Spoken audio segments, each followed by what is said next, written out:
Hello there folks, welcome to a full overview of how a rule works within Aitum. In this video we will be going over the three main sections of a rule: a trigger, a check, and finally an action. After opening Aitum, head to the rules section. When you first click add rule, this will create a blank rule.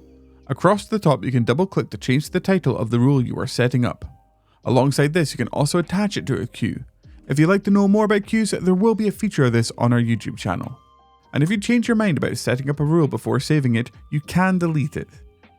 Before we get into the sections, remember that you can search the drop-downs by typing into them after clicking on them. The first section of the rule is triggers.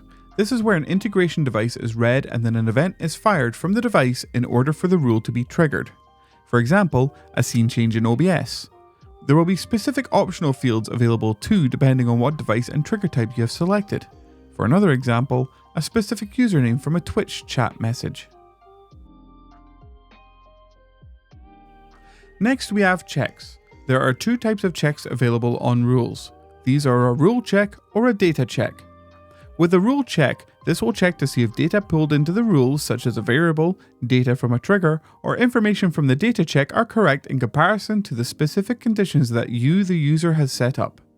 Unless this rule is matched, your actions will not fire. The data check is an option for pulling through specific data either from local variables defined by Aitum, Twitch, OBS, or your other integrations. For example, it could be a random number, getting the current scene from OBS, or getting the user information that I've toggled the trigger. You can then use this data within your actions. These two options can be very handy if you're wanting to create more dynamic actions. Say if only something was to be triggered on a user's specific subscription tier, or if you wish to display your current viewership number on your screen.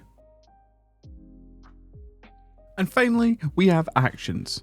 This is the outcome of the rule that you have set up. At the very top of the actions you will find your execution modes. Standard is when all the actions you specify within a rule will be executed. Random is when one of the blocks will be picked randomly and all of the actions within that block will then be executed. The toggle execution mode has two separate blocks defined as steps. Any number of actions can be added to each step and actions can be dragged between the steps. Each time the rule executes, it will go back and forth between the steps and execute the action in that step. The if-else execution mode has two separate blocks. The UI is very similar to a check, and most comparisons used in those can be used here, against a global variable or a local variable. If the comparison is met, then the actions in the then block are executed, otherwise the actions in the else block are executed. The sequence execution mode is similar to toggle in that it has blocks defined as steps. However, there are some notable differences.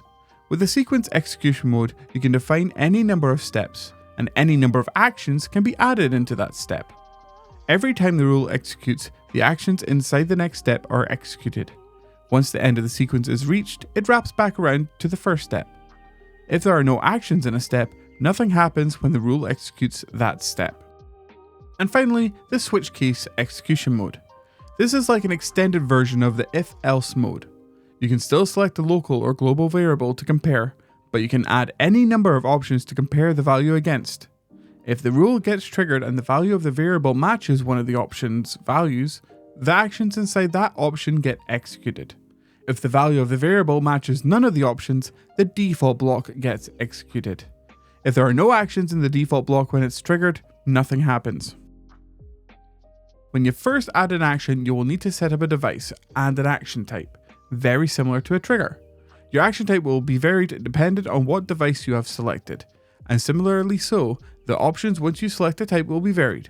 For example, if you select OBS and change source visibility, you will then be met with the scene, source, and visibility options. At the very bottom of an action, you will have a delay. This allows you to stack actions and to have them fire at different times from one another. Say if you wanted an image to be displayed before text in OBS, this is possible to do so through these means.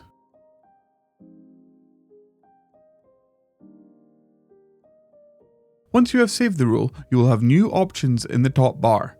These are to play back the rule to test it locally before going live, to turn the rule on or off, and to duplicate the rule. Please note that some features may be limited to playback locally if the rule is dependent on live data coming through from Twitch or YouTube. And that's a full rundown of what a rule is within Aitum. I hope this video was helpful, and if you have any questions, please do not hesitate to join the Discord or to follow our Twitter. Links to both will be in the description down below.